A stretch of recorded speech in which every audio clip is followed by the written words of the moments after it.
बहुत समय पहले की बात है। एक छोटे से गांव में रामू नाम का एक गरीब लकड़हारा रहता था। वह बहुत मेहनती और ईमानदार था। रामू रोज जंगल में जाकर लकड़ी काटता और उसे बेचकर अपने परिवार का पालन पोषण करता था।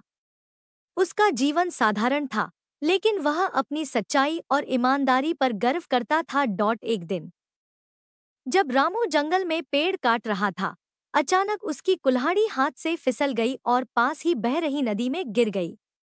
रामू बहुत परेशान हो गया क्योंकि वह कुल्हाड़ी ही उसकी आजीविका का साधन थी।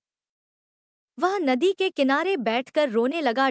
तभी नदी से एक देवता प्रकट हुए और रामू से पूछा, तुम क्यों रो रहे हो? रामू ने उन्हें अपनी समस्या बताई। देवता ने उसकी ईमानदारी से प्रभावित होकर नदी में डुबकी लगाई और सोने की कुल्हाड़ी लेकर बाहर आए।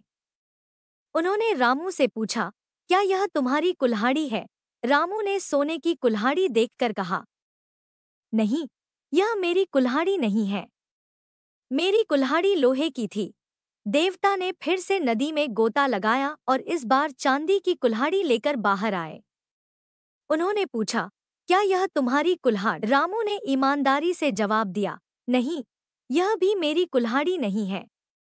मेरी कुल्हाड़ी तो लोहे की थी। आखिरकार देवता ने नदी में फिर से गोता लगाया और लोहे की कुल्हाड़ी लेकर बाहर आए। रामू ने खुशी से कहा, हाँ, यही मेरी कुल्हाड़ी है। रामू की सच्चाई और ईमानदारी देखकर देवता बहुत प्रसन्न हुए। उन्होंने रामू को उसकी लोहे की कुल्हाड़ी के साथ सोने और चांदी की कुल्हाड़ी भी उपहार में दे दी। रामू ने खुशी खुशी देवता का धन्यवाद किया और उन कुल्हाड़ियों के साथ अपने घर लौट आया। इस घटना के बाद रामू ने और भी मेहनत और ईमानदारी से काम किया।